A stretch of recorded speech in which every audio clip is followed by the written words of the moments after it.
Xbox On. Welcome to Xbox On, a podcast with one host about one console, Xbox. I'm said host Jesse DeRosa, and on today's episode, we'll be talking about the latest Xbox news for the week of August 14th, 2025, including Battlefield 6 is so good. Contraband's been canceled, shocker. Halo is coming to Helldivers 2, probably, I think so, and more.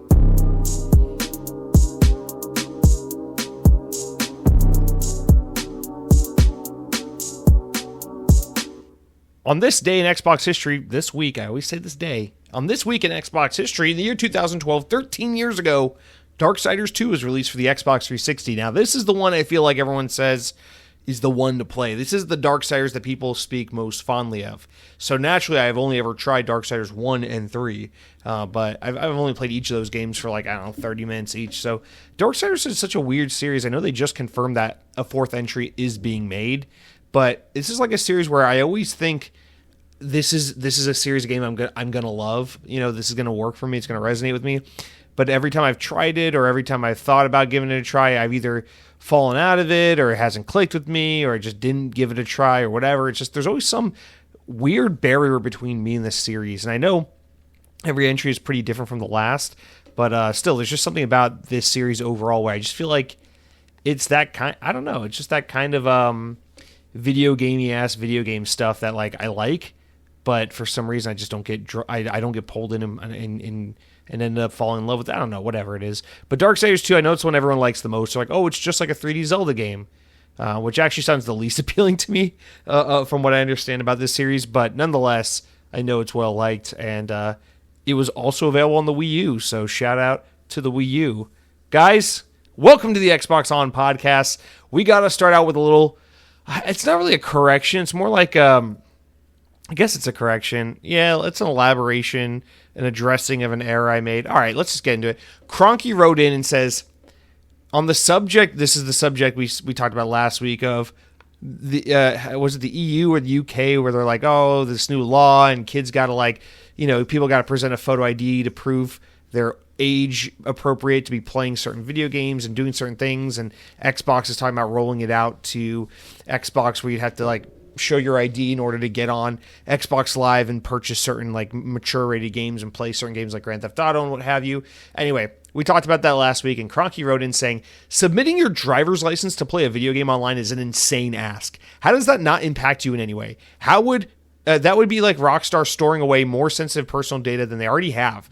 They would probably be able to sell it, and it would definitely make them a target for cyber attacks, after which you would have no recourse as a consumer. So while that take is entirely true, that's not really what bothers me about it. It's I don't really care if Rockstar has my information, if I'm being honest. I don't really care if any company has my information. I know these companies have your info and they sell it, and you get robocalls all day because fucking your cell phone number is being sold to everyone and all the rest. I get that. And I do have a problem with that just on a basic stance of consumers already have so little power and so little authority, and we're just taking away what little agency they have left, and then just I guess commercializing it in some way, and so whatever. I have a problem with all that. But if I'm being honest with you, I was like, what, when I saw this comment, I was like, what are you even fucking on about? And then I thought about it. I was like, oh, you know what? This is definitely one of those prime examples, and I got to make an admission here. Sometimes on this podcast, I'll be in the middle of an episode, and since there's no co-host, since this is just a show where I talk nonstop for 1.5, 2, sometimes 3 hours straight, I sometimes get really tired. My brain starts getting really tired, and I need to take a break, and I just keep going. I'm like, all right, next story. And if I am this exhausted while in the middle of a podcast, and it's combined with a story that I personally don't give a shit about, I will sometimes just kind of give a very, very, very brain dead take. And I feel admitting it is just me owning it and just being honest to you guys about the reality of the situation. But I feel like if you're listening to the podcast, you can tell sometimes when these stories are happening. It's yeah, Jesse's not really feeling this story. It's because something of a blessing and a curse of this show is, it's so easy to do every week because if you're just covering the news in Xbox, there's always something to talk about. But it also sucks because what if the news is something you don't give a shit about?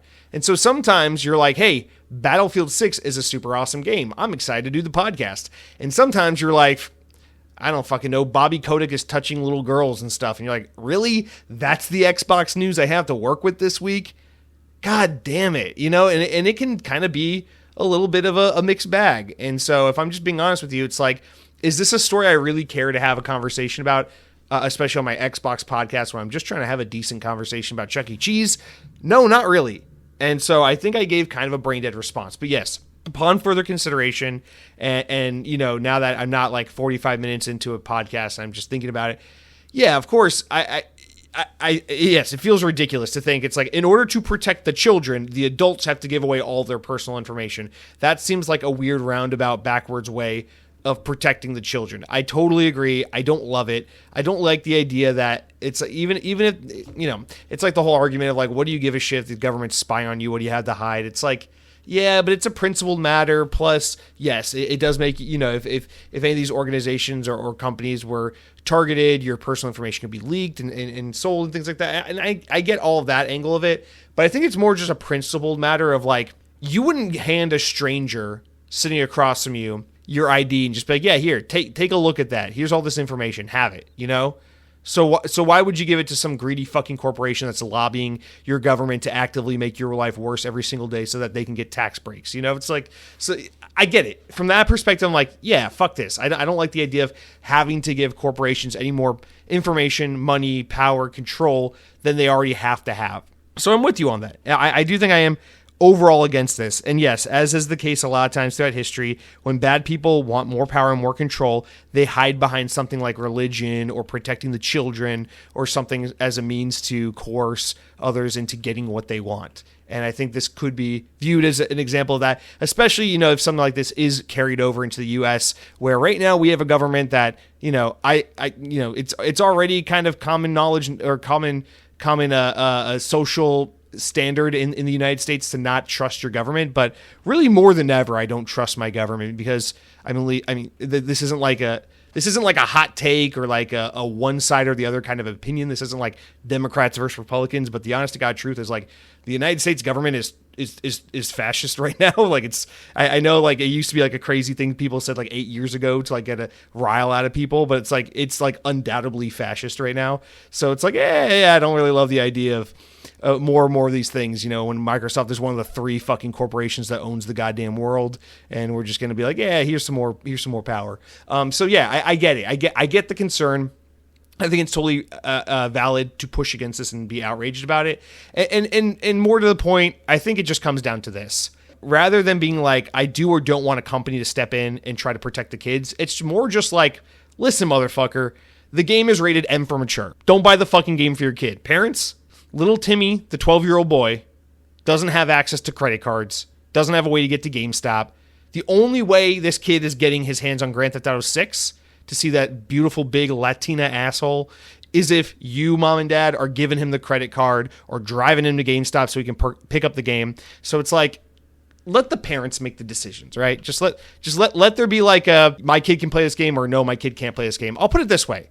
My mom was very anti Grand Theft Auto when I was a kid. When I was a kid, it was during the height of the GTA 3 era, where GTA 3 was just taking over the world. I very vividly remember 6th grade sleepovers with friends, and it was all about, oh my God, I got the cheat code book. We're going to do fucking rocket launchers and parachutes and jets, and we're going to do all the cheat codes and play Grand Theft Auto 3, and we're going to kill all the cops, then we're going to climb up to the tallest building, and then we're going to jetpack off of it. And I remember like that was a large part of the boys' social gathering kind of culture of my youth.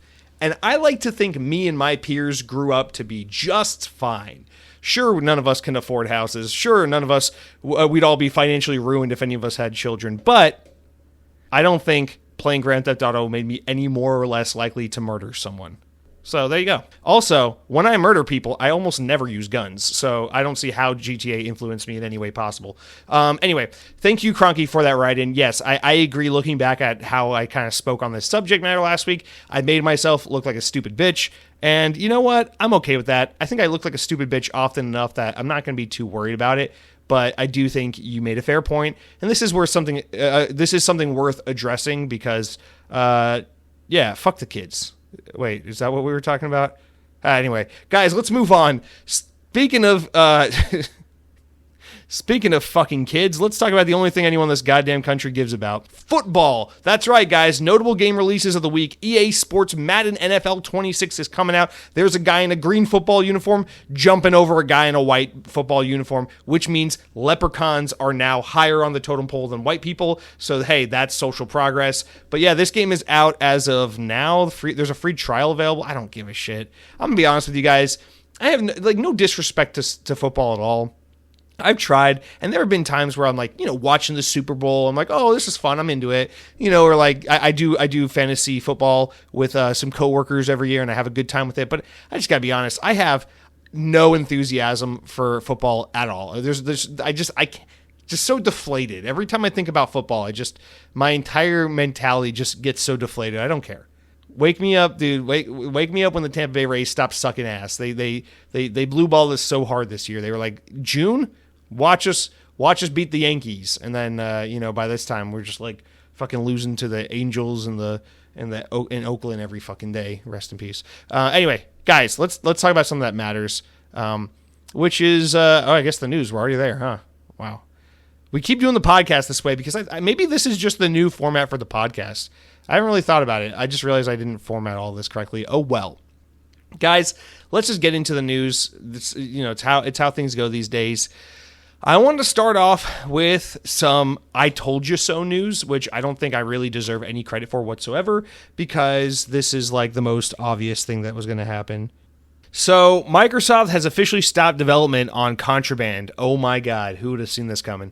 Steven Totila's GameFile newsletter, which is a Substack, I believe, I don't fucking know. Anyway, initially reported that the game, which had been developed by Avalanche Studios, has ceased active development. So, this has now been confirmed by Avalanche, which posted a statement stating that active development has stopped on the game. Avalanche is best known for their work behind the Just Cause series, but Contraband was a co-op open-world game set in the 1970s that was announced. God, when was that announced? 2021 at E3 or the Xbox Summer Showcase. So anyway, yep. So Microsoft declined to comment on it, but yeah, producers who worked on it said the game is on hold for now. And then let's see here. Avalanche Studios Group and Xbox Game Studios Publishing put a statement out that reads, active development has now stopped while we evaluate the project's future. We're thankful for the excitement we've seen from the community since we announced and we'll give an update on what's next as soon as we can. It was just a pan-over cinematic trailer with a logo. What do you mean people were announced? People were excited. No one was excited for anything. There was nothing to get excited about. This isn't even a game. It was just a title card. What are you fucking talking about? Anyway, we're taking everything we've learned in the past 18 years of being at the forefront of creating beautiful, vast open worlds filled with stunning vistas, incredible emergent gameplay moments, said Shakir, which is Omar Shakir, the director of the game. Anyway, whatever. This is all to be expected. I don't think anyone's surprised by this at all. I mean, the game's literally been missing for 4 years now. No development update whatsoever. We never heard about it again since it was announced. And when it was announced, we basically saw nothing. So this doesn't surprise me in the least, especially with all the other stuff going on at Xbox. I mean, I feel like this is kind of like the least heartbreaking and surprising news to learn about.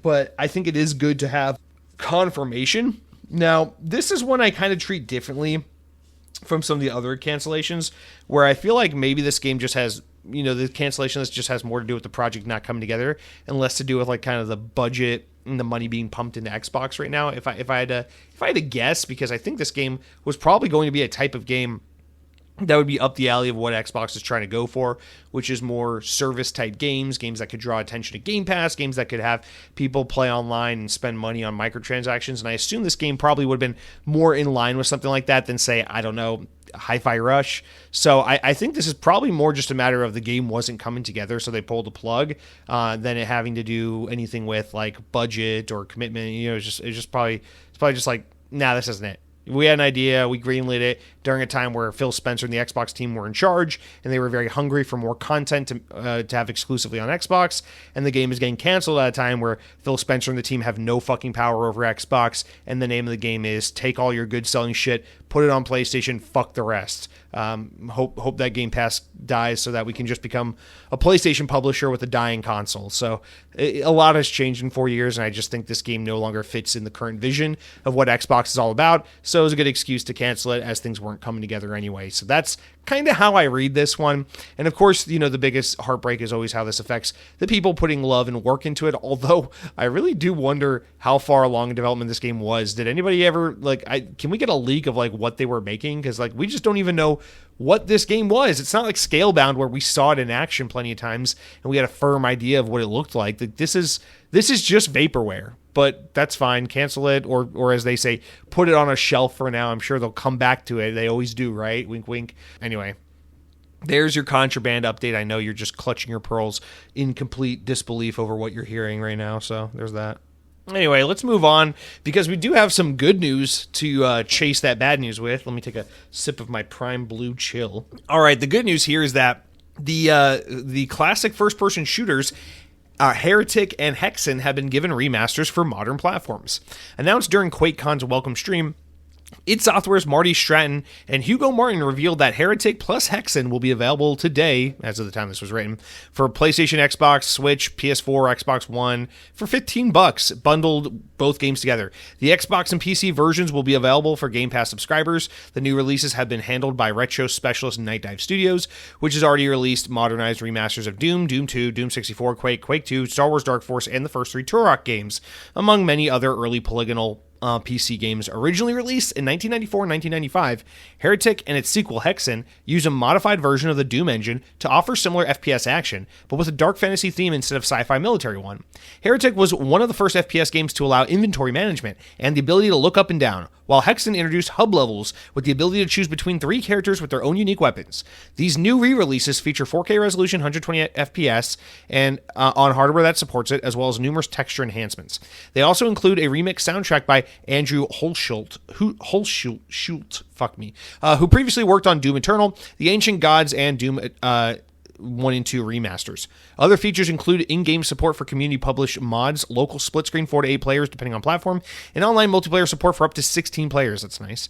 Perhaps the most notable, however, is in addition to 2 entirely new chapters, Heretic, Faith Renewed, and Hexen, Vestige of Grandeur, which have been created by members of Night Dive and id Software. Quote, "For me, much of what the remastering is about is a question of striking the right balance between what to change and what to preserve," developer Matthew Tropiano told the official Xbox blog. "For Heretic plus Hexen, we added a lot of new textures and graphics to Heretic and helped flesh out its locales, while also giving the community more resources to work with when creating new content. For Hexen, most of the changes focused on gameplay were on gameplay improvements. Players can still play the original game sans changes if they want to, but we feel that we have changed the changes that we feel that we changed what we changed improves and the experience of these titles." Oh my god, almost made it. Anyway, I'm really excited about these. I have not dove into them yet, jumped into them yet, and we'll talk about that with what I've been playing, because there's literally just one thing I'm playing right now and nothing else, because I'm really feeling this thing I'm into. But this is a very pleasant surprise of an announcement, a very welcome one.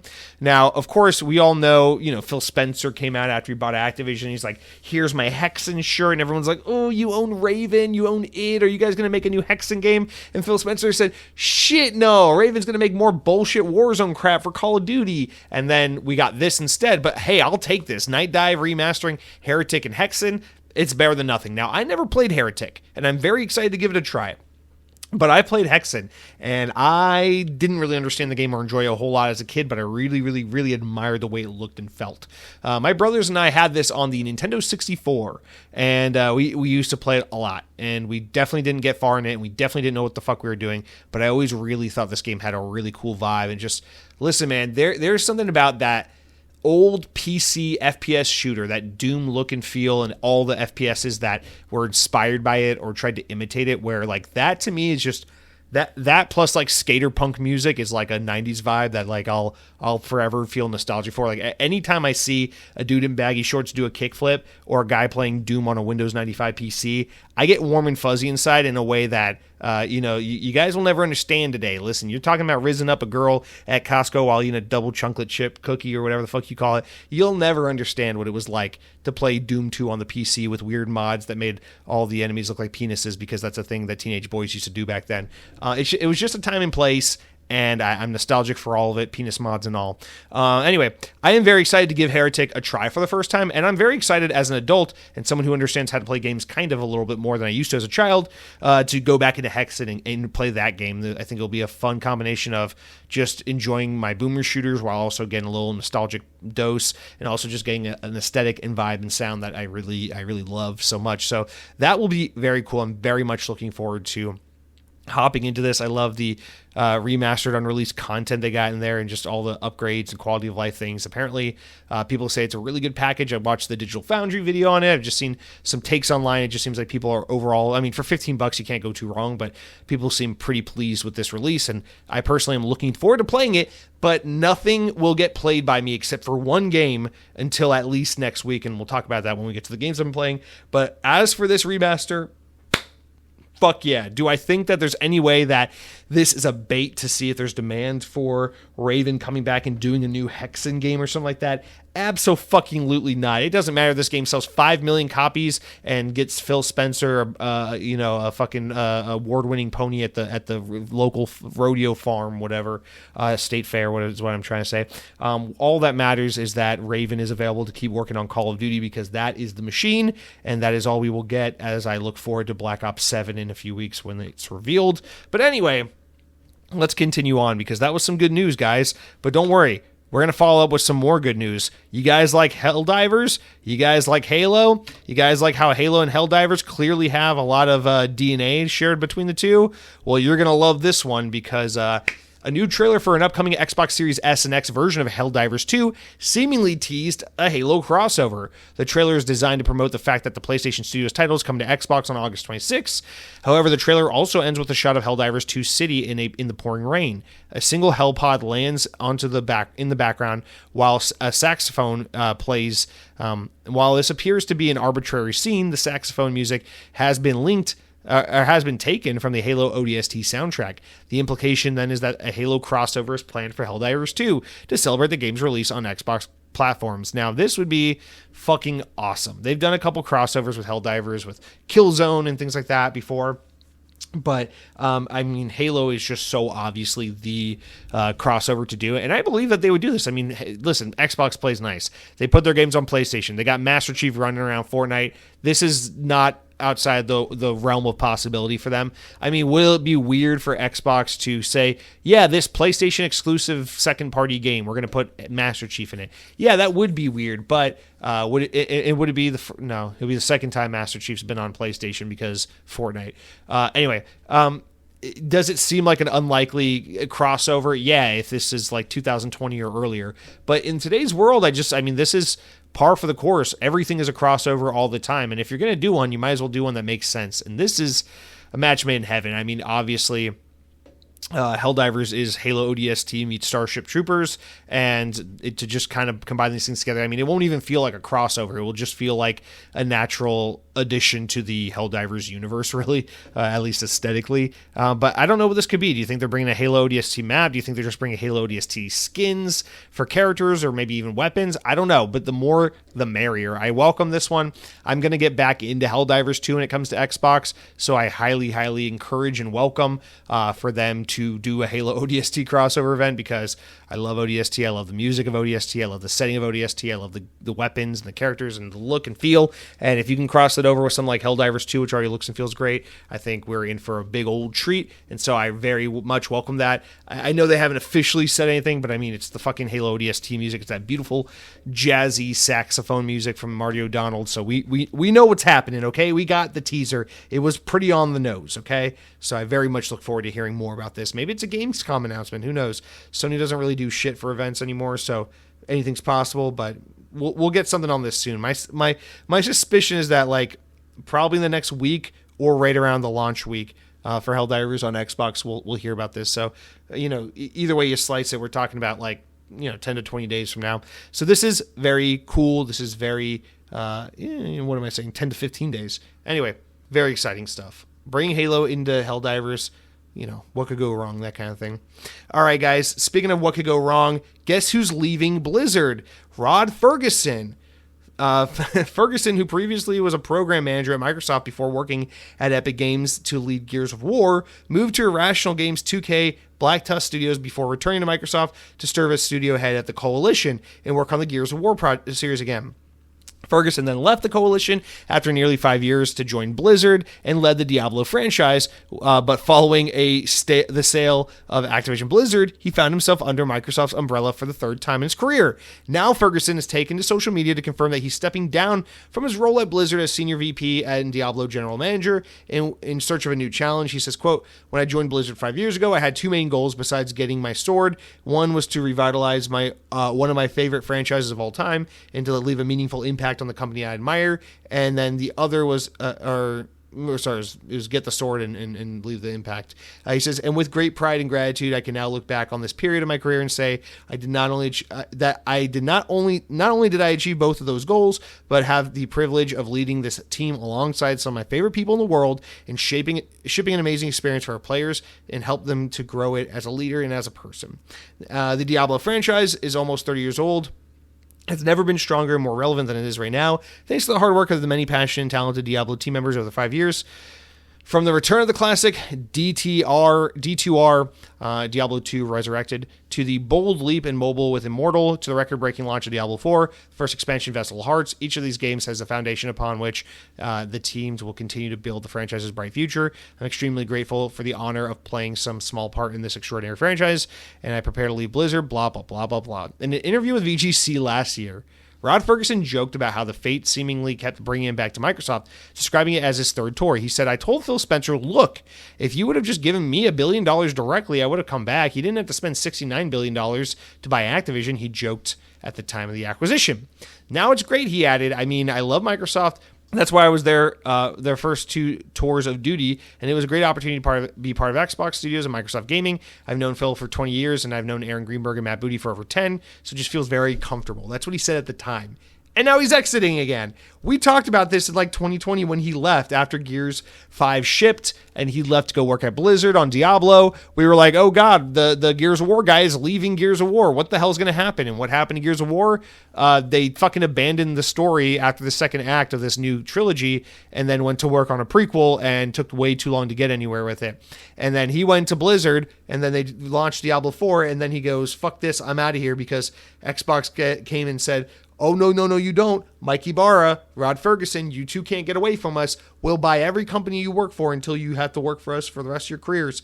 And I mean, it's just kind of fucking crazy, to be honest. I mean, it's just fucking crazy to think about how this guy keeps getting like away from Microsoft and then reacquired in a way. It really does make you wonder. And the reason I'm going to say this, let me preface, is that when he went to Blizzard a few years ago, he was talking about how this was like the dream job, the studio he always wished to work for, how like he would never, this is like the job he's always wanted the most. You would think this is like the place he would stay until it's time to retire, but he leaves after only 5 years. I can't help but feel like, maybe it's not Phil Spencer or Matt Booty or any of these guys that he says he knows well. Maybe there's someone at Microsoft or something about working for Microsoft that makes Rod Ferguson like, no, this makes my fucking skin crawl. I don't want to work for these fuckers. Because he is gone. Again. Are you fucking kidding me? And it also just plays into the bigger narrative that we keep bringing up on the show, which is that Xbox cannot retain core talent to save their fucking lives. Like, yeah, you own Diablo, but you don't have the Diablo guy. Yeah, you own, you have Tango and you have Bethesda and you have all these teams you're acquiring, but you're losing all the core talent as these people leave these studios. You're losing people at Rare. It's like, what's the point?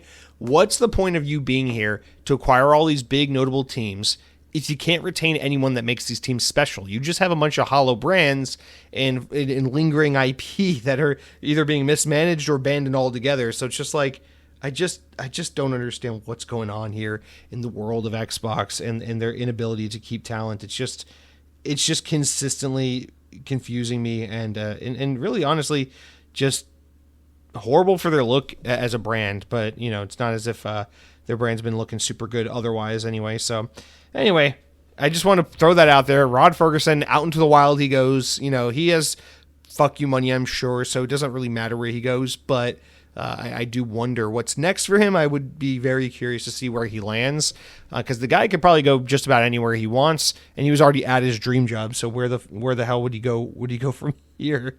But okay, we'll have to wait and see. All right. Next up, speaking of which, oh, let's get an update on Marathon. We haven't talked about that one in a minute. So Sony's chief financial officer has said that she expects Marathon to release by the end of March next year. So about a half a year from now. In a Q&A session following the company's latest financial results, Sony's execs were asked about the current state of Marathon, Bungie's upcoming game, following the delay of it from September, whether it's factored into Sony's forecast for the current fiscal year or not, and the caller also asked for an update on the management of Bungie, as we know that Sony would, because Bungie's been basically told that they get to operate separate from PlayStation. So let's see how that goes, since everything's going bad over in Bungie land.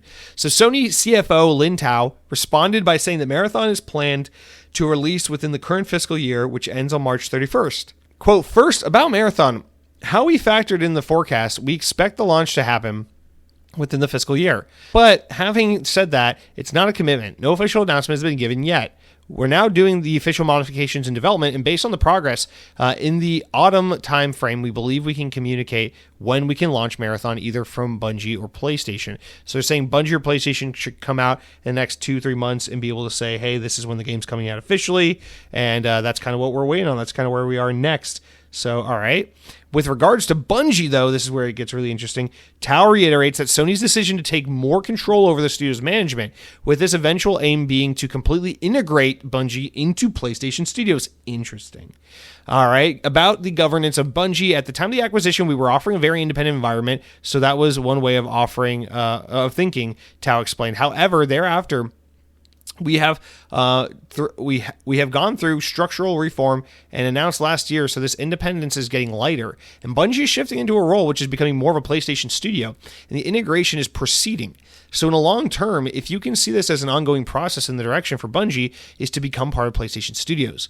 As for whether Marathon would be canceled, Tao said that she currently doesn't expect to see anything like that happen. We're fixing the problem, so we believe the launch will happen. If this launch is canceled, we need to go to the revision and reevaluation. However, as of now, it is not expected. Marathon was, of course, supposed to come out in September, but now it's got a new to be determined release date. So what's really interesting here is how, Bungie was acquired and basically told, hey, we're going to basically keep this separate from PlayStation Studios, kind of the way like Bethesda is almost treated from Xbox and Activision's treated from Xbox, where it's like, oh yeah, it's the Xbox Game Showcase with Bethesda and Activision, right? But they're saying, okay, Bungie's been such a fucking dumpster fire lately that we are actually going to just kind of put everything all together and call it a day. And fold it into the PlayStation Studios family, which is kind of a shock. So Bungie has gotten in bed with other publishers in the past and then gone back to being independent. But the more and more they get integrated into PlayStation, the more and more it's going to be like, all right, that's it. You guys are a PlayStation studio, and the rest of your future is either with PlayStation or you get shut down and reform into something else. This is, as far as I can tell, the end of the road for the Halo developer. It's kind of crazy. Like, I don't think from here it goes anywhere other than either with Bungie, with PlayStation, and they get through this rough patch and become a high performing studio, or they end up just faltering altogether and end up becoming a canceled, closed down studio at one day in the future. So to think that after this long history Bungie's had for 35 plus years, it's going to either succeed as a PlayStation brand or it's going to fall apart and cease to exist, following, evading Microsoft's control, evading Activision's control, going independent, succeeding against all these odds. And now, boom, PlayStation or die, right? So it's just, I don't know, I just find that kind of crazy that this is a very serious moment for Bungie. It's very telling about their future and kind of what lies ahead. Either they succeed at PlayStation or they go out. But I don't think there's a reality where it doesn't work at PlayStation and PlayStation goes, okay, go back to being independent, buy your independence from us and get the fuck out of here. I think it's either conform or get dissolved, which is wild. These are the Halo guys, and that's where we are. So it's just kind of a crazy little thing to think about. But as for Marathon, I fully expect that game will come out. They just got to fix all the art asset problems and add some features that people were looking for, and then it should be out. I assume we'll get that game probably in the next 6 to 10 months for sure. But anyway, kind of crazy. All right, let's hop into the last couple stories here before we get into the really exciting part, which is the games I've been playing. All right, this next one's weird. I just it's not very Xbox related. It's just I guess kind of a reminder that, you know, the people that had Team Xbox are not let me put it this way. I want to use this story to frame a conversation. Let me put it that way, okay? Because, you know, I've been off Twitter for a while now. I really only use Threads. It's the only Twitter thing I use, but I don't really follow people on it. I just follow like brands and things like that. So to me, it's like, it's just a giant advertising machine, and I don't really I'm not too involved anymore in like the discourse of like toxic theme park and video game kids like I used to be, which is awesome and refreshing and definitely healthy. But anyway, I do want to just frame this because I know there's a lot of people out there, especially like Xbox fans, who kind of act like Phil Spencer and Sarah Bond and these people are like their friends, and it's like, oh, they're gamers like us, and they're not, you know, I'm sure, listen, I'm sure Phil Spencer does play video games. I'm sure for an executive, he is pretty in tune with what gamers like and things like that. But for the most part, it's like, these people are not your friends, and they are corporate executive people who work for big corporations and serve a bottom line, and they're not like your friends. And I just want to put that out there because so many people are like, Sarah Bond should be the next head of Xbox if Phil Spencer, you know, retires or something like that. But it's like, all right, just listen to this. All right, from PureXbox.com. Xbox President Sarah Bond has joined the board of directors for Tyson Foods. Although it doesn't seem like she's leaving Xbox or anything, she's simply signing up as an independent director for the company. Tyson Foods, if you don't know, is one of the world's largest food companies and supposedly the largest in the U.S. And Sarah's role on the board, remember, Pure Xbox, I think they're a British publication or something, I don't know. But yeah, Tyson Foods, very well known in the U.S. I don't know if they have international reach, but yeah, they're a fucking meat plant that makes chicken, and yeah, that's all you need to know about them.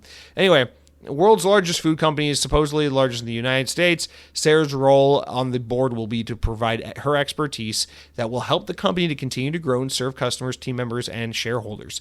Essentially, she's there to provide a third-party perspective when it comes to things like management decisions and strategy tweaks. So, all right, we don't need to read her fucking opinions and thoughts about how excited she is to join the board. This is fucking stupid, although it is funny. She goes, Tyson Foods is a world-class food company with iconic brands. I just love the idea of someone being like, oh, that's Tyson Chicken. What an iconic brand. Right there next to Ghostbusters and Mountain Dew. It's like, shut the fuck up, dude. Anyway, listen, it's not to say that you can't be a gamer and serve on a board of directors or something like that. You know, I'm not trying to like draw that connection, but I am just trying to say, like, these are business people who work for businesses and were hired for their business expertise. This isn't like a gamer who's here to save Xbox and fight PlayStation. This is like a business person who's here to run a division of Microsoft's business for them. And nothing makes that more like blatantly clear and highlights that more than just seeing the Xbox leader woman go do the chicken board of directors thing, because God, these two things couldn't be any more unlike each other, other than the fact that her leadership and directorial management skills are transferable from one corporation to another. And so, yeah, like this has, you know, I just want to remember these people aren't your friends. They don't care about you. Don't get invested in these brands in a way that's like, I don't know, Xbox wouldn't put Halo on PlayStation. They're our friends. They love us. Oh, Phil Spencer was on my podcast because I have 20,000 listeners, and he said gamers and Game Pass and stuff. Like they wouldn't. They're just suits. So I just want to make everyone aware of that. That's just, I don't know. I really want people to like break down this or maybe, sorry, not break down. That'd be the opposite of what I'm trying to talk about. I want people to be able to put up the wall between the consumer and the corporation a little bit, where it's like, we like Xbox because of what the people in the trenches do to make great games for this platform. We don't like Xbox because we worship these executives like they're godlike figures, because these people are weird, and they're a breed of human that is maybe a necessary evil, but they're not like you and I, and they're not here to look after our best interest. They're here to run a successful business and turn a profit, although it seems like the Xbox team has been doing a pretty fucking horrible job of successfully running a business, but they are turning a profit in the short term, at least, by putting all of our fucking games on PlayStation. So there is that. But maybe when the Xbox ship sinks, she can go full time with the Tyson Chicken. Listen, I have beef with Tyson Chicken. I know that they're a chicken company, but I have beef with them nonetheless because I used to grow up in a town called Cumming, Georgia, and there was a Tyson Chicken factory plant in there. And oh man, sometimes they would have butcher days or killing days or whatever the fuck they would do, and the whole fucking downtown area would just reek of dead chickens because Tyson. So that is why I hate Sarah Bond. The end. All right. Anyway.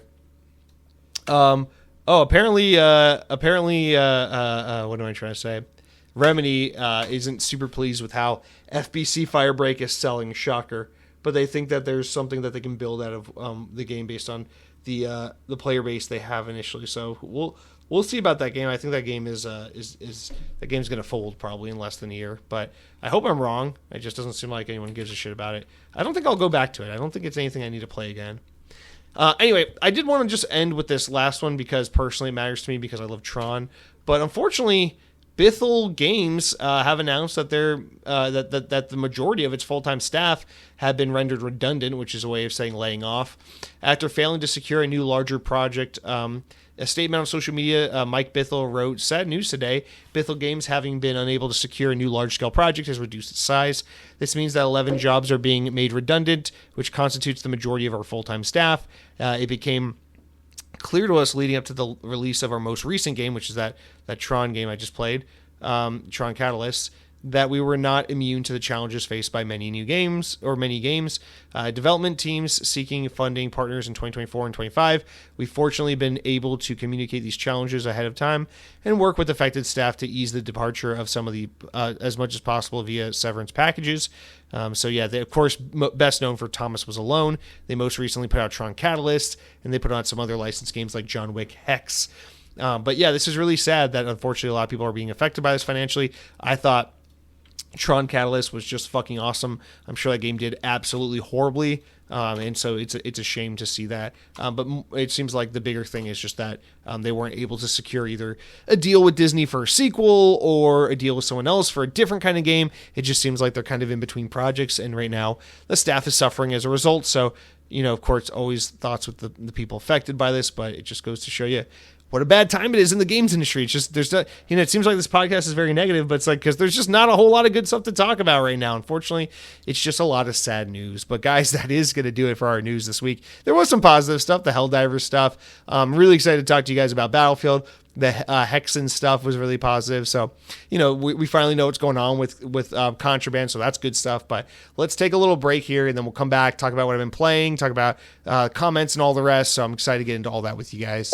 All right, guys, let's hop into the games I've been playing this week. This is where we get to talk about something that's exciting and not negative. But before I can tell you about what I've been playing, I got to tell you about what it is I've been eating. It's just got to happen. We got to talk about it. I don't know if we talked about it on the show. I think we've already talked about it on the show, but I think we're going to talk about it again.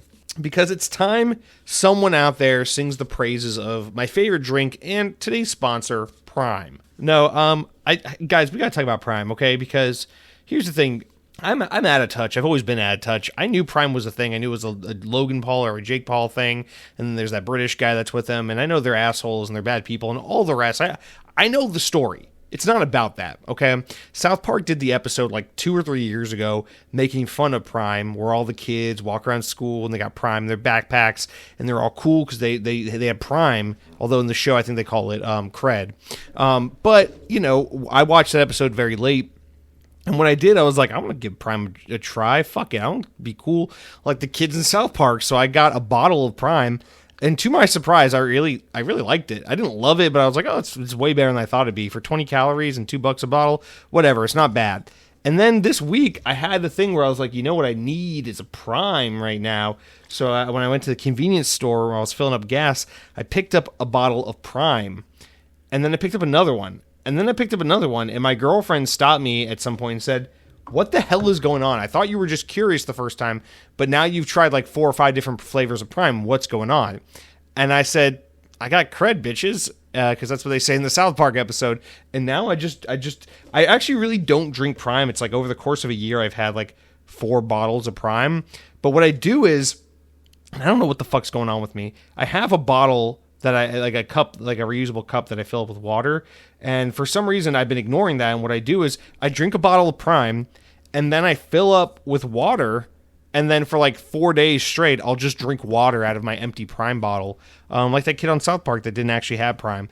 He just had the empty bottle. And I just keep drinking water out of this Prime bottle. And so every time I'm going around, it just looks like I'm repping my Prime. But all I'm doing is I'm just drinking water. I'm drinking Prime like 2% of the time, and I'm mostly just drinking water. But listen, I got to give a shout out to Prime because it's weird. It's a weird drink. It's 20 calories. It's like this diet knockoff Gatorade thing. I don't really like Gatorade. I like Powerade more, but even then, I don't really love Powerade. I think Prime's kind of better. You taste the coconut water in it, and then it's got the vitamins and all the shit in it. It's probably horrible for you. It probably gives you cancer and death. But it's like if I was going to, if it's between a Gatorade and a Prime, I'll actually pick Prime. I think it's a better tasting product. Not that I really drink a whole lot of Gatorade. Usually, if I'm drinking anything other than water, it's my morning cup of coffee or the odd glass of Pepsi with dinner or something like that. I really don't stray from water and coffee for the most part, and if I do, it's almost always like cola. It's like Dr. Pepper or Pepsi all the time. So for me to be on this kick where it's like I got Prime and all the bitches think I'm cool, it's just this new thing for me. But the problem is, the more I drink it, the more I'm like, I actually kind of like some of these flavors. There's one called Meta Moon, which I always pass up because I'm like, that's stupid. But you know what it kind of tastes like? It kind of tastes like the Halloween Mountain Dew flavor, like as a sports drink instead of a soda. What's it called? Voodoo. It kind of tastes like Voodoo. It tastes like Mountain Dew Whiteout, but like the candy corn version. So I just got to be honest. I'm not obsessed with Prime. I'm not going to become a Prime whore or anything like that. But I think I'm a little bit of a fan of Prime, and that's where we are in life. So I'm not super proud of it. But I am an honest person, and so I'm going to tell you straight up, I've been drinking lots of Prime, and by lots of Prime, I mean like I've had 2 of them in the past 3 weeks, and I've just been drinking a lot of water out of these empty Prime bottles. But I have a couple of undrink flavors of Prime in the fridge that I haven't tried yet. There's a cherry one I got in there, and there's one other. There's like 5 types of blue Prime, so one of the 20,000 blues they have is in my fridge as well, and at some point in time, I'm going to give it a try. But so far, Blue Chill, Meta Moon, these are good. I like these. I'm sorry to say it, but I think I like Prime. All right, guys, that's it for what I've been eating / drinking. Now let's move on to what I've been playing, because this is really the highlight of the show. This is the only thing I really want to talk to you guys about because it's so positive. I don't know if I have anything bad to say about it. Guys, Battlefield 6 is fucking awesome. I love this game. Like I'll be honest, like I lack nuance and the ability to like really get nitty gritty on games sometimes. And like, I'll like watch a YouTube video where people are like tearing something apart. Like, oh, this sucks ass. And this is fucking broken. I hate this game. And then I'll go play the game. Like, I don't notice anything. It's just a game. And that's my thing with Battlefield 6. I'm sure there are many things this game could be doing better. I'm sure fans of the series have lots of critiques and little things like they got to tweak this, they got to change this to that, they got to put this back the way it was, they got to do this more like they did in that game instead of the way they did in that game, whatever. I will say I am a very surface level Battlefield fan, but I am a long-standing surface-level Battlefield fan. So it's like I have a very long but shallow relationship with Battlefield. And I think that's the perfect way to put it. My history of Battlefield begins really with Battlefield 2. We had it on the PC, but we almost never played it because we had that game and usually never had a PC that could pretty like decently run it. So I have very limited experience with Battlefield 2 on PC.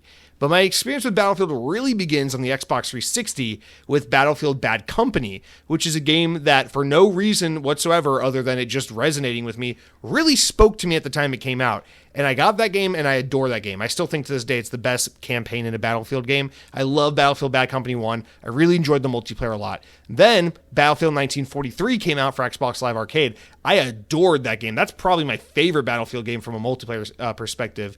I played so many fucking hours of that, dude. The amount of time in 2009 I spent listening to Fall Out Boy and Paramore on my Xbox 360 while playing Battlefield 1943 is just unfathomable. It is that game truly consumed so much of my free time.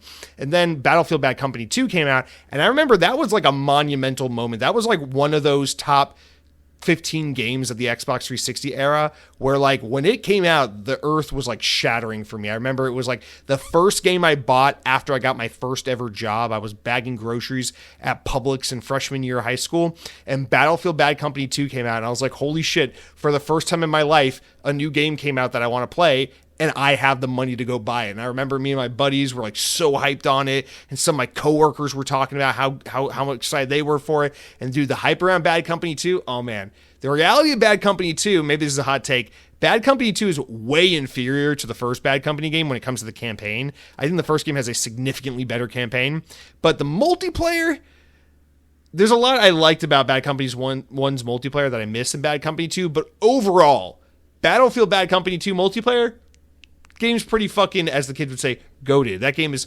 phenomenal. Love that game. But after that Xbox 360 era, my relationship with Battlefield 3 became very shallow, like very, very shallow. Like when Battlefield 3 came out, I bought that day one, played it for 20 hours, moved on. When Battlefield 4 came out, I played it at my brother's house, never bought it, didn't really move on from, I never really did anything with it. When Battlefield 1 came out, I bought it that Black Friday. I played the campaign, really enjoyed the campaign, the little vignette storybook thing, not storybook, but like little stories they did for the campaign. But the multiplayer, it didn't really resonate with me. I know people love Battlefield 1, but the multiplayer really in that game did not do it for me at all. I don't know what it was. And then when Battlefield 5 came out, that was the first Battlefield game since Bad Company in 2008.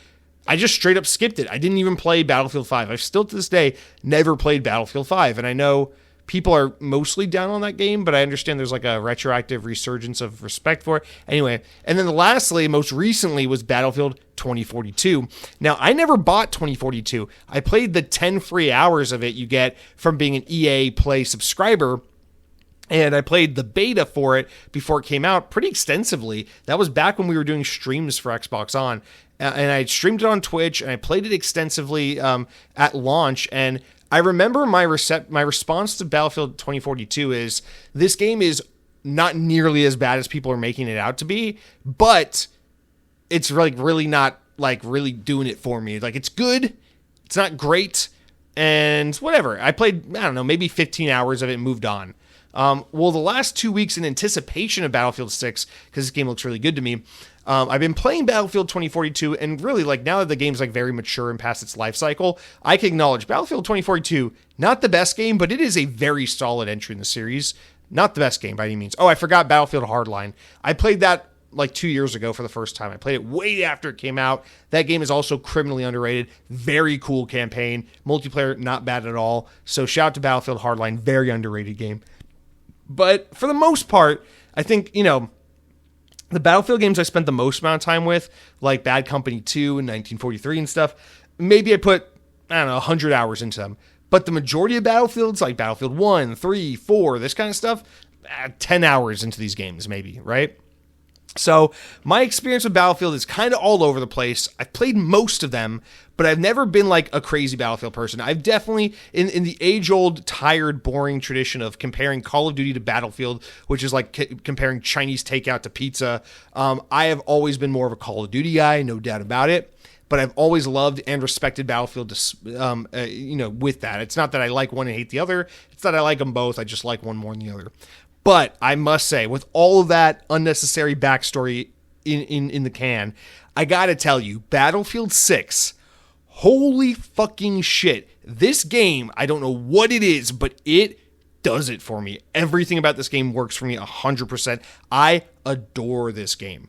I put maybe 15 hours into the beta this past weekend and would have done more if it were up to me, but I had some adult responsibilities. And this weekend, I have no plans but to do anything other than play the second weekend beta before it goes in the dark until October 10th when the game properly comes out. I absolutely fucking love this beta. So a little bit of kind of how it went down. So I've come to terms for a long time now that Battlefield is just a PC game. I know I like to play games on Xbox. It's my favorite place to play games, but Battlefield is a PC game. Get over it. That's kind of the mentality I came into this with. So I started the beta on Xbox because that's what you do when you're Jesse. So I subscribed to Game Pass for the first time in a month.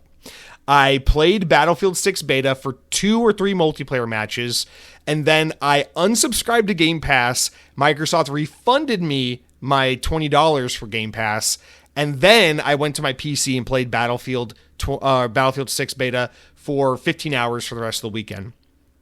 And I did go back the next day, actually on Sunday, and do the same thing. I downloaded Battlefield 6 on the Xbox. I subscribed to Game Pass. I played a couple of matches. I tweaked the controls a little bit. I said, nah, this isn't it. I uninstalled it. I canceled Game Pass. Microsoft refunded me my Game Pass subscription again. And so then I just went back to PC and played the whole day. And dude, I don't know what it is, because it's so weird. Because I'm like sitting on the couch playing Battlefield on my Xbox, and I can't get the game to feel right. It just feels so fucking wrong. And then I sit down on PC, mouse and keyboard, and I'm like, this feels right, but I suck at it. I suck at mouse and keyboard. I wish I could play controller. Then I plug my Xbox controller into my PC, and I'm good at the game. So I can play the game with an Xbox controller, just not on an Xbox, only on a PC. I don't fucking understand how this works. The only thing I can think of is I'm better at controller than I am at mouse and keyboard, but in order to play Battlefield, I have to be in a chair at a desk, and I can't be at a couch leaning back in front of a TV that's like 6 feet away from me. So I don't know what the fuck is happening, but I came to terms with that. I was like, Jesse, this game is an instant buy for me, just by FYI. Like, I'm not one of those people that thought Battlefield 2042 was an absolute mess. I'm like, don't pre-order. So I'll pre-order Battlefield 6. I don't give a shit. I don't have a backbone. I'll pre-order that game all day. I think it's fucking beautiful. I can't wait to play this game and to buy it. Can't wait to give EA $70 in support of this game. It's great. But, I have to buy it on PC. I have to get it through Steam. I cannot buy this game on Xbox. It pains me to say so. I cannot buy this game on Xbox. It just doesn't work for me. Will I play it on PC with the controller almost predominantly? Yes. But I can't play it on my Xbox for some fucking reason. I don't know why. It just doesn't feel right. It feels so fucking broken. And my PC is like 4 years old now. The specs are not top of the line. You know, when I got this PC, it was like an upper mid-tier PC, you know, it wasn't like the most top of the line thing. It was like a pretty solid PC. But this game runs like a fucking dream on my PC. I've had 0 hiccups, 0 crashes, really like no problems at all playing this game on my PC. I didn't go into the settings and toggle shit. I really just switched it from fidelity mode to performance mode to favor frame rates over resolution. But other than that, I didn't fuck with a single graphics setting or any of that shit. I just played the fuck out of this game. I increased the sensitivity on the Xbox controller and have been just enjoying the fuck out of it. Now let's talk about the game. So there's 2 ways to talk about this game. The first thing is to admit that I've played this game wrong throughout probably 60% of my time playing it. Wrong button. I played this game wrong for maybe 60 or 70% of my time with it, in that throughout the beta, I mostly played the small team modes, like what do they have? They have Domination and they have King of the Hill, which if you're a Call of Duty fan is Hardpoint, but if you're a Halo fan, it's King of the Hill. So they have those were the 2 small team modes they have, where it's is it 12v12 or something? And I mostly played that maybe 70% of the time. And the reason why I stuck with it so much is because this game finally did like team deathmatch, domination, small Call of Duty style gameplay so well for once in a Battlefield game. Because obviously Battlefield's bread and butter is the big conquest, massive maps with big varying terrain and vehicles and everything. But this game, usually like the team deathmatch small scale stuff is usually a very big, like a huge afterthought. It's kind of slapped on. It's not very well thought out. It's not very good. But in this game, both of these 2 ways to play are so perfectly fleshed out. The small scale battle stuff is so good. The maps are really good. The maps are smaller maps built off of the bigger maps. They feel very tailor-made for close quarter combat and small scale faster gameplay. The respawn times are instant like they are in Call of Duty. The gunplay feels way better than it does in previous Battlefield games, more like a Call of Duty, which is a complaint I've seen a lot of Battlefield fans have about this game, which is that some people think it feels too much like Call of Duty. Maybe that's just a pro for me then. I don't fucking know. But I played So much King of the Hill, so much domination, and it felt so good to play the game that way. Like, it wasn't like, oh, here's Battlefield offering domination for Call of Duty players who give this game a try. It's like, no. They really want Battlefield fans to be able to enjoy this style of gameplay on this game. So that's the first thing, is like, wow, they really fucking nailed this more small scale competitive Call of Duty style combat and gameplay in a Battlefield game. So that's fucking awesome. Second thing is the bread and butter of Battlefield, which is Conquest or Breakthrough or Gold Rush or whatever, right? The big maps with the vehicles and all the different classes and the squads and everything. And from that perspective, that's where I was like, oh God, here we go. This is where I fucking hate Battlefield, because you respawn, you're all the way on the other side of the map, you're walking, someone fucking snipes you, it takes 10 seconds to respawn, now your squad's over here, but they're dead, and you have to respawn over here, and all the action's on the other side of the map, and all the weapons are fucking, or all the vehicles are already taken, there's nothing to do, and you just gotta walk through the desert for an hour. And that's like the Battlefield experience I'm used to when I'm having a bad time in Battlefield. But in this game, I never had that problem. This game, another complaint I've seen people have on the Reddit page is that people are saying the big team maps are too small for a conventional Battlefield game. Maybe that's another like, oh, they made it more like Call of Duty thing and it works for me, but I love that. I love it so much because the maps still feel huge and varied, and there's different types of terrain, and it's great for vehicles and on foot combat, but it feels shrunk down enough that it also keeps the action going a little more rapidly. Like, you get back in the action faster, and it just feels so good. The gunplay feels great, the weapons feel great, the movement feels great, the aiming feels great, the vehicles control great. And here's the kicker. The game is just so fucking funny. It has so many of those, what they, what the marketing would refer to as like Battlefield moments. But I feel like as someone who predominantly plays multiplayer games by themselves, I really experienced a lot of these quote unquote Battlefield moments playing this game. I love how the challenges in the beta really tailor to like exploring different classes. So like after messing around with Assault just to get a feel for the game, I really honed into playing as an engineer. And so there were matches where I spent a lot of time not even trying to kill bad guys, just following my teammates' tanks so that I could repair them as they took damage. And then you play as a medic, and you're just like reviving your friends everywhere. And it's fucking awesome when you have like 2 or 3 medics and you all got your fucking defibrillator packs, and you're just fucking reviving the fuck out of all these people on the battlefield. All your teammates are going down, you're just like, bzz, you're alive again, and you're just getting XP out the ass for reviving people, and you feel good, and you feel like you're contributing, you feel like you're having fun, but you're not even shooting motherfuckers in the face, you're just zapping your friends with defibrillators. And like, people get really funny with it, and like you see these videos where there'll be like 7 medics, and they like make like a summoning circle around a guy, and they're all just like goofing around and fucking with each other. And then like just there's all these funny moments, and oh man, there's this really like I'll tell you about like one emergent gameplay moment in this game that just like really satisfied the fuck out of me. This game has fantastic destruction. It's way better than just being like everything's destructible. It's very thoughtful destruction where not everything is destructible. Buildings take very specific types of destruction on certain maps in certain ways to help alter the layout and the feel of the map, so that you can evolve the style of gameplay. So here's an example of what I'm talking about. There's that one map, I don't remember the map's names on this game, but the map where it's like the snowy peaks in the distance, but you're outside. So on domination, one of the objective points, I think it's point A or B, is like out in the middle of the map, like dead center middle of the map. It's this road. So it's like down this strip of road, and there's some cars and barricades in the road that kind of block around like the A objective. Let's just call it the A point objective.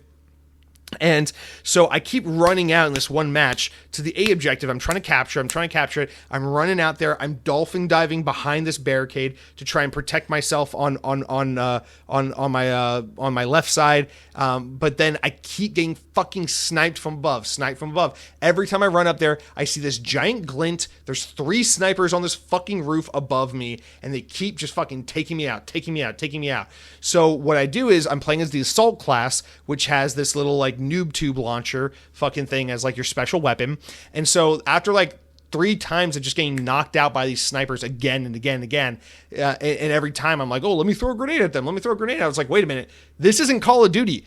I don't need to use a fucking grenade. I pull out my little noob tube anti-fucking weapon launcher thing, my little grenade launcher, and I run into the battlefield, but instead of dolphin diving back into the A point, I just like quickly just spin, point at the building, shoot at the roof, reload, shoot at the roof again, one left, one right, and then you watch the entire fucking top floor of this building cave the fuck in.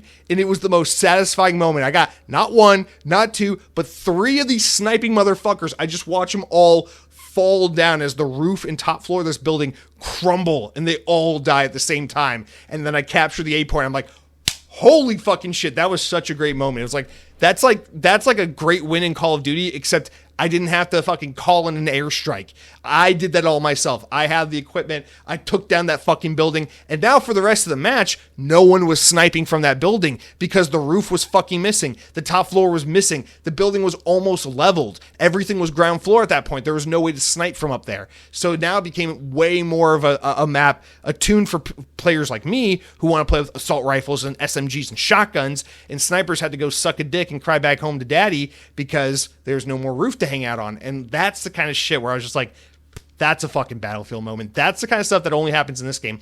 But unlike other Battlefield games, it just feels so good. It feels so fun. You get into the action faster. You revive faster. The controls feel better. The guns feel better. Everything just looks and feels better. And I wish I were nuanced enough and observant enough to really speak about games eloquently and to be like, here is what Battlefield 6 specifically does different from Battlefield 2042 that makes it such a better game. But I can't quite put my finger on it. All I can tell you is, as someone who has played most Battlefield games, at least to a surface level extent, I've never played one this fun. And yes, it's weekend one of beta one of a game that isn't even out till October. So I'm not ready to say Battlefield 6 best Battlefield game of all time. But if I'm being honest, I would be shocked if things continue the way they're going. The other maps are half as fun as these maps. The campaign's half decent and all that. I would be shocked if this game is not instantly a top 3 Battlefield games of all time the second it comes out on October 10th. Like, it is just so fucking fun. And does it capture the nostalgia and the happiness and joy I had playing Bad Company 1 in 1943 and stuff back in the day? Absolutely not. It's a garish, gray, sandy, dusty, bland, boring, Bush era, World War II, or not World War II, modern warfare, Middle East fucking shooter where it's like, the war on terror, brown people, guns, choppers. So like, its aesthetic is fucking garish and lame as hell. But it is a military shooter through and through, and it is one of the best feeling shooters of all time.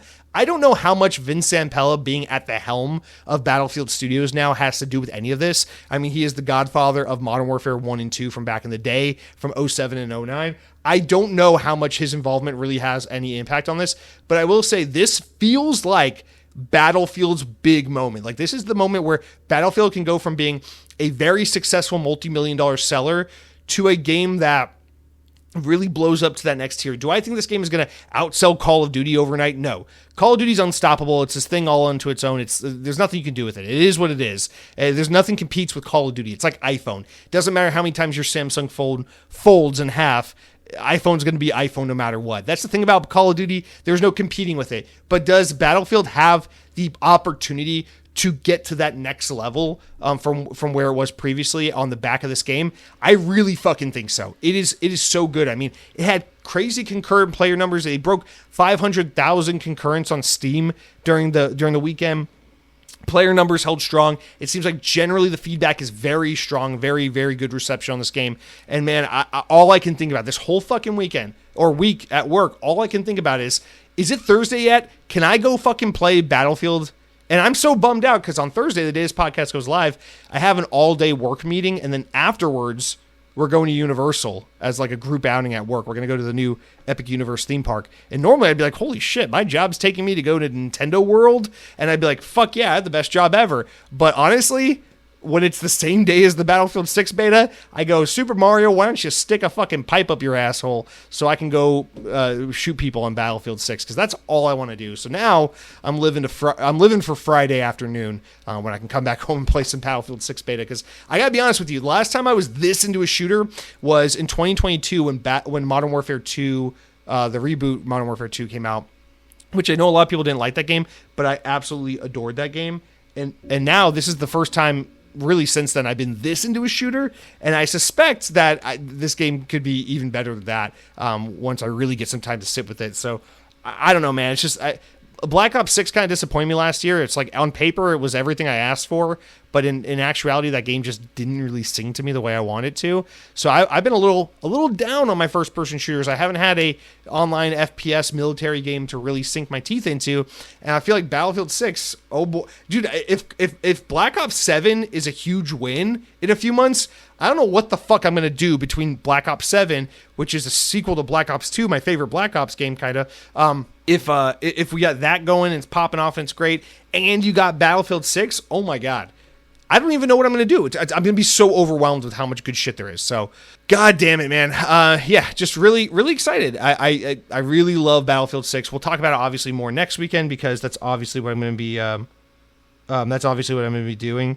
But yeah, guys, that's it for what I've been playing. Let's move on over now to the best segment, the last segment, the final segment, the comments, the shoutouts from youtube.com. You know how it works. Click on your latest episode of the podcast, my latest episode of the podcast, drop a comment, say something mean, be a dick, whatever. youtube.com/XboxOnPodcast. That's at XboxOn at youtube.com, whatever. We got like a handful of inquiries or questions or comments. I think like 6 or 7 you wrote in. So let's just hop into those and round out the show with all y'all's feedback, because Battlefield 6 can't get here soon enough. All right, our first comment comes from Fever Xbox, who says, Jesse, Battlefield 6 is pretty fun. I played both on console and PC, and honestly, the PC version felt so much better. Playing games on the Series X is not a bad experience, but it feels so smooth with Call of Duty and Halo. Also, I'm from Utah, and I'm moving to North Carolina next month, and I'm hyped to try Wawa after your sandwich comparison. Is it worth the hype, or is Buc-ee's better? Happy gaming, wart. Okay, hang on, let's back up for a second. First of all, so maybe I'm not crazy. Maybe there's something to it that the game just runs better or feels better on PC than Xbox, because that makes two of us, Fever Xbox. I don't know what's going on. I tried twice on Xbox, didn't feel quite right. Tried on PC, popping off. I wonder, would I have liked Battlefield 3 and 4 and all those games back in the day more had I just played them on PC? I wonder. I truly wonder. Anyway, let's move on with your comment. You say, okay, you're moving from Utah to North Carolina. That's interesting. I've never been to Utah, but I really want to go to Utah. I really want to go to Salt Lake City. I just have a feeling it's one of those places that's like super underrated and very, very beautiful, because Americans like to write it off because Mormons and stuff. But it's like, dude, but it's such a beautiful city. Come on, man. Are you kidding me? I really want to go to Utah. When I asked my girlfriend if that's where we could go for our next vacation, she said no.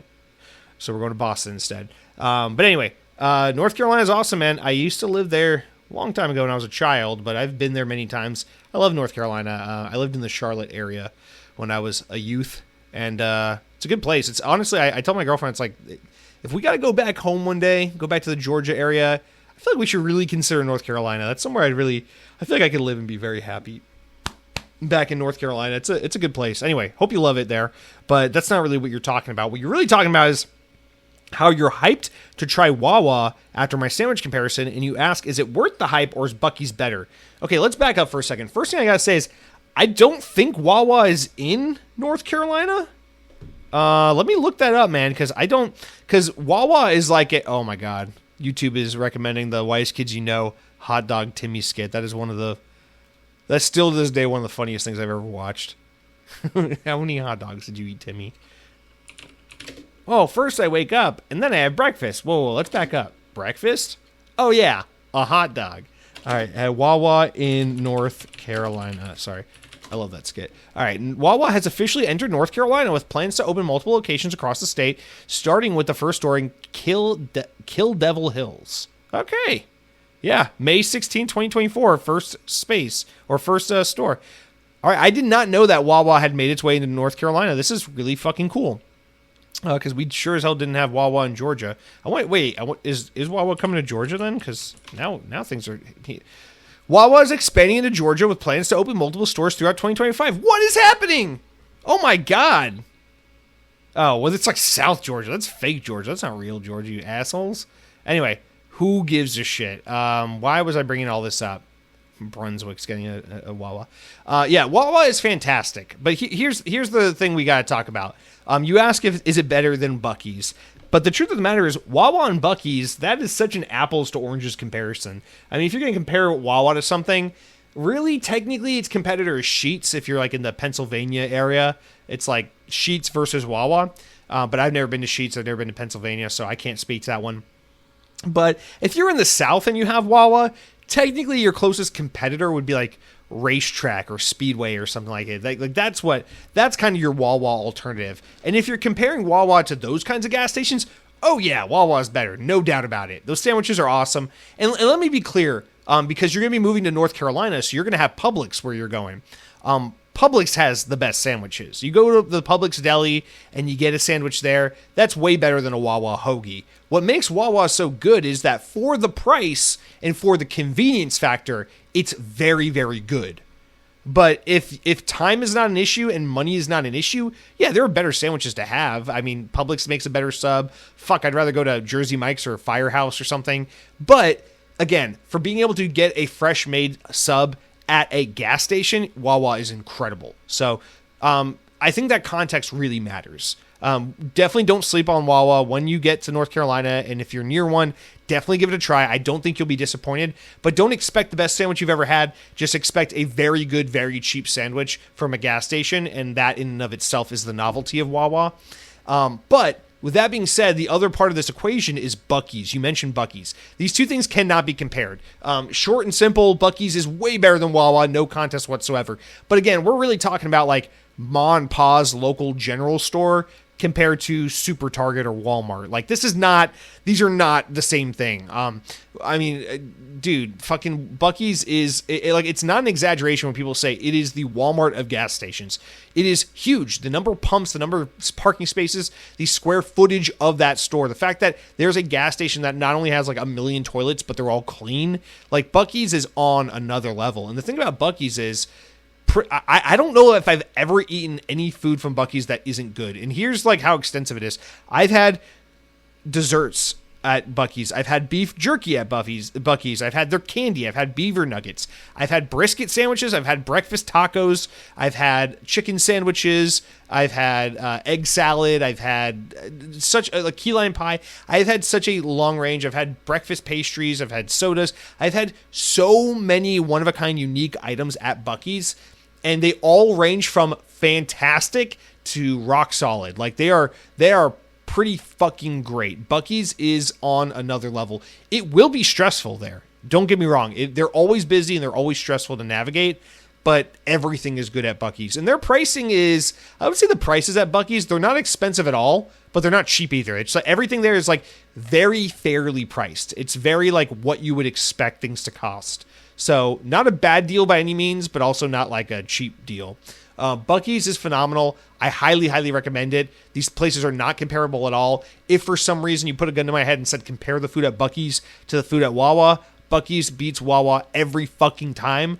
But Wawa is more prevalent, it's more convenient, it's more accessible, it's more affordable. So it's not like these things are one-to-one comparisons, but oh man, if you're going to have both of these things in your life for the first time ever, you're in for not a treat, but two treats. That is something that came into my life when I moved to Florida, was having not only Wawa, but also Buc-ee's, but also 7-Eleven. We don't have 7-Eleven in Georgia. So I think, dude, Florida fucking kills it when it comes to Florida and Texas, and some of these states fucking kill it when it comes to the gas station convenience store game, you know? And now a lot of these new 7-Elevens have that Doritos tacos inside of them, and those are so good too. Man, it's a good time to be a fat ass in the USA. Let's just put it that way, okay? Anyway, all right, let's move on to the next comment.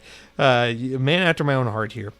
Let's go back and forth. Mr. Way of the Lao writes in and says, "Oh, good times. I'm glad I turned in good reminiscing. Not really familiar with nostalgia, but these stories you told me about Chuck E. Cheese, I remember them. While I was listening to you back then, yeah, good thing to have nostalgia. But FYI, I'm not nostalgic for any of the last times when I was growing up. People may be inundated with social media, but that's all how you expose yourself to it. Restrictions, my friend, that's the key. I'm just fine with my new age medicine that keeps me sane, and also I'm happy not having to wait 13 minutes for web pages to load and then getting an error. I assume that's a reference to the early 2000s and late 90s where that was the experience of trying to get onto a website. But yeah, I mean, yeah, no, for sure. Like pop culture and Hollywood and social media basically have exploited the fuck out of nostalgia culture, and it's been a thing for the past, I don't know, 15 years at this point.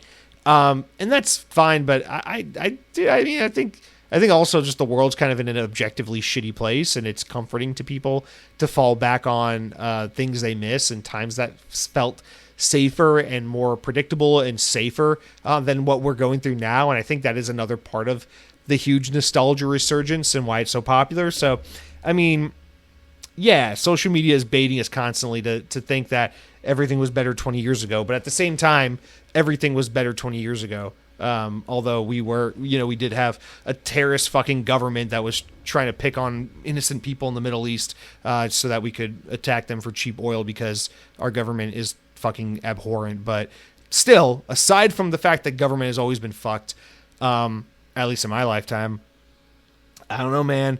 Breaking Benjamin, Gears of War, fucking the Dodge Ram 1500, you're going to tell me that these weren't better times? Come on, motherfucker. But yes, fair point. Nostalgia bait is a thing. Listen, Dead Captain James writes in on Battlefield 6 and says, Battlefield 6 is looking very promising. I've always been a Battlefield guy over Call of Duty, but the last two entries were lackluster. I'm keeping my hopes up for this one. Looks so much improved. Well, Dead Captain James, from the future, I'm telling you, it's improved very much so. I'm very interested to know what you think about Battlefield 6. So please, if you hear this comment, take some time to write in. I'd love to hear your thoughts. Mr. Otakomen,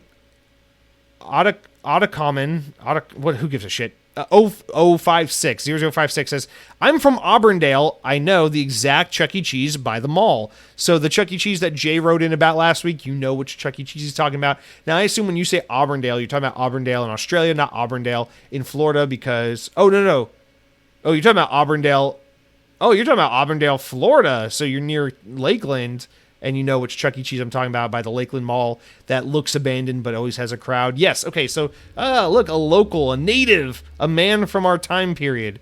For some reason, I thought you were talking about Auburndale in Australia, which is probably a place because the U.S., Australia, Canada, England, we're all just fucking a British colony. So everything's named fucking Springfield, George Washington, Auburndale, Zenith Parking. I don't know. Whatever. Speaking of Jay, he follows up on his Chuck E. Cheese write-in and says, thanks ever so much for the rundown on Chuck E. Cheese, Jesse. I was hoping for a minute or two review at best, but you went above and beyond. Not only was it extremely informative, but also entertaining to listen to as you delved into nostalgic tale concerning a place that meant a lot to you as a kid, and even somewhat as an adult. I will definitely give it my own assessment of the place once it opens next month. No doubt my kids will get more out of the experience than I will, but nonetheless, expect me to order a pepperoni pizza and evaluate it accordingly. Again, thank you. No, Jay, thank you, because the reason it was so fun and easy to talk for 20 minutes about Chuck E. Cheese last week is because when you're weighing your options as you're approaching the Xbox On podcast as the host of the show, you go, oh boy, what do I want to talk about? How 700 people just got laid off and Donald Trump jerked off on Satya Nadella's face, and now AI is replacing Cortana in the next Halo game? Do we want to talk about that story? Or do we want to talk about a place where a kid can be a kid, a place where a kid can jump into a pit of balls and not have to worry about drowning because there's no water, just balls? And I think to myself, let's talk about kids and balls instead of talk about balls that ejaculate on the face of the Microsoft CEO, therefore forcing Cortana to become some woke femme fatale in Halo Infinite. What is with that new Cortana? She thinks she's such a strong woman, but Master Chief doesn't even need Cortana. Am I right, brothers? I know the Wright brothers were the guys that invented flying, actually. I don't know what the fuck we're talking about anymore. I get myself so distracted and confused. Cronky writes in. Nope, we already read that one. I think that's everything. Nope. We got one more comment, and you know I saved it the best for last. The sexy Sam Frito motherfucker. He writes in, this Sam Frito boy, and you know what he says? He says some shit, so get ready for it. He says, Jesse, Chuck E. Cheese fan here. A coworker and I went to our local Chuck E. Cheese in 97 because going into a bar at 5 p.m. seemed dismal. We watched Chuck E. Cheese and Helen or Henny perform a duet of I'm a Believer that had us enthralled by the syncing of their movements to the music. My friend had never seen an animatronic. So weird now that people are going to modern locations of Chuck E. Cheese. The sky tubes are gone. The show's pretty much just screens and a mascot. Anyway, great show. Glad you're not a quitter and you persevered. I've been grateful for your dedication. Xbox is totally doing something. We finally have more games that can feel like the investment in Xbox has been worth it, but the doubt that owning a console even matters is secretly fucking with me. The idea that Hyundai is making a Honda seems messed up, so HP making an Xbox-like device is like Chuck E. Cheese getting replaced by images of an anthropomorphic pizza on a screen saying, welcome in. Times have snuck up on us, and pedo prezes are rotting the world and taking over. Thanks for lining our brains with your humor. Well, Sam Frito, as always, you have written in a way that is so eloquent, so succinct, and so prescient. And I just think that the audience gains insight and wisdom every time you choose to write in. So thank you so much for your kindness and your time and your words of wisdom. And yes, I think silliness aside, you do make a great point about Xbox. It's like, yeah, we got the games, but at what cost? You know, we had to sacrifice everything that made Xbox in order to get, Bethesda and Activision and all this shit, right? It's like, who cares? Let's just go back to the days where it was just Gears, Forza, Halo, because at least then Xbox felt like some exclusive special platform for people who liked Xbox. And it felt like a place where you could take gaming seriously. Now it's just like, I don't even really know what I'm doing. I have very regularly in recent history told people, don't buy Xbox. Don't buy that game. Wait for Xbox to bring it to PlayStation. I was talking to a guy the other day, literally a guy at work, and he was talking about how he's like, I used to have Xbox way back in the day, and you know what game I miss the most is Forza. But then when they brought Forza a few months ago to PlayStation 5, I was like, I can't believe Forza's on PlayStation. This is really the only game I would ever buy an Xbox for. He said to me, earlier this year, I thought about buying an Xbox because I really want to play Forza, but then Forza came to PlayStation, and so I just bought it there. And I was like, hell yeah, man, I hope you're enjoying it. And he goes, yeah, man, if only they could bring like some of the other Xbox games over. I said, did you know Gears of War comes out in a few days? And he goes, oh, really? He goes, well, I'm waiting for Halo. I said, keep waiting, because I promise you it's coming. Don't buy an Xbox. Not worth your fucking money. Just wait. It's all coming to PlayStation. He goes, you really think so? I was like, 100%. And I walked away from that conversation just like, I can't, in good faith, recommend anyone buy an Xbox because it's a stupid fucking financial investment. The only reason you should buy an Xbox is if you are mentally touched in the head like I am and like a lot of you are, and you just have some stupid fucking affinity for Xbox. Because otherwise, it's a waste of your goddamn money. And Game Pass isn't all that great anymore, and I'm kind of pissed off about it, and I wish it didn't exist, and just go buy a PlayStation. That's really all I have to say about Xbox. But yeah, I guess you could say we finally got games on Xbox. Yay. Doesn't matter anyway. PlayStation has no games now, and no one even gives a shit. They're still buying PS5 out the ass, so it turns out the games apparently never even mattered to begin with. So isn't that the funniest twist in all this anyway?